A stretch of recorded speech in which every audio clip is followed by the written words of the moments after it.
நாங்கள் குடியிருக்கும் பகுதியில் இஸ்லாமியர்கள் அதிகம் உள்ளனர். நல்ல பழக்கம் இருக்கிறது. ஒரு விசேஷம் என்றாலும் பண்டிகை என்றாலும் கொடுக்கல் வாங்கல் இருக்கின்றது. ஆனால் அவங்க திருக்குரான் புத்தகத்தை மட்டும் தொட அனுமதிக்க மாட்டேங்கிறார்கள். அந்த குடும்பங்கள் என்னால் படித்துக் கொண்டு தருகிறேன் என்றால் கொடுக்க மாட்டேங்கிறார்கள். எதனால் கொடுக்க மாட்டேங்கிறார்கள்? கேள்வி, நல்ல கேள்வி. முஸ்லீம்களும் சிந்திக்க வேண்டிய ஒரு கேள்வி. ஐயா என்ன சொல்றாங்க? இவ்வளவு நல்லா பழகிட்டு இருக்கோம், கொடுத்தல் வாங்கலாம் இருக்கு, அன்பா இருக்காங்க, குரானை மட்டும் துரத்து விட மாட்டான். இது என்னங்க இது அக்கிரமம் கேட்கிறார். ரொம்ப வேதனையான ஒரு சம்பவம். முதலாவதாக முஸ்லீம்கள் ஏன் இப்படி நடந்து கொள்கிறார் என்பதை பற்றி முதலாவதாக உங்களுக்கு சொல்லுகிறேன். அப்புறமா அது சரியா தவறா என்ற விடைக்கு வருவோம். இதனுடைய நோக்கம் மற்றவங்க எல்லாம் அசுத்தமானவங்க, தொடக்கூடாது அந்த கண்ணோட்டம் இல்ல. மற்றவர்கள் எல்லாம் இழிவானவர்கள், குரான் எங்களுக்கு மட்டும்தான் உள்ளது, உங்களுக்கு இல்ல, அந்த கண்ணோட்டத்தில் இல்ல. முஸ்லீம்களுக்கு சில விதிகள் இருக்கின்றன. குரானை ஓதுவதற்கு சில விதிகள், சுத்தமானவர்களாக இருக்க வேண்டும். அந்த சுத்தமான நிலையில் தான் அந்த குரானை தொட வேண்டும் என்று ஒரு விதி இருக்கிறது. ஆக முஸ்லீம்களாக இருந்தவர்களும் கூட பொது செய்துவிட்டு அல்லது அந்த உடலை சுத்தம் செய்துவிட்டு குளித்து விட்டு தான் அந்த குரானை தொடுவார்கள். நாம் கொடுக்கின்ற ஒரு முஸ்லீம் அல்லாத சகோதரரும் இப்படி இருப்பாரா?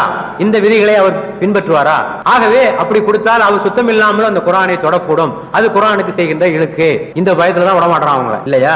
ஆனால் அந்த முஸ்லிம்களுக்கு நாம் சொல்ல வேண்டியது என்னவென்று சொன்னால், முஸ்லிம்களை பொறுத்தவரையிலே குரான் ஓதுவது என்பது ஒரு வழிபாடு, ஒரு வணக்கம். ஆக ஒரு வணக்கத்தை செய்கிற போது அதற்குரிய தூய்மைகள் வேண்டும். ஆனால் குரானை படிப்பவர் எல்லோரும் வழிபாடு செய்வார் சொல்ல முடியாது. சும்மாவும் படிக்கலாம், சாதாரணமாகவும் படிக்கலாம், கருத்து தெரிஞ்சுக்கிறதுக்காக படிக்கலாம். ஆக அவர்களுக்கு சொல்லுகின்ற சட்டங்களை எல்லாம் மற்றவர்களுக்கு கொண்டு பொருத்த வேண்டும் என்பது எந்த வகையிலும் நியாயம் அல்ல. அப்படி செய்ய வேண்டும் என்ற அவசியம் கிடையாது. இது குரானினுடைய கருத்துக்கே முரண்பாடு. என்ன சொல்லுகிறது குரான்? இந்த குரான் யாருக்கு உரியது? இப்ப இந்த குரானை எடுத்துக்கிடுங்க.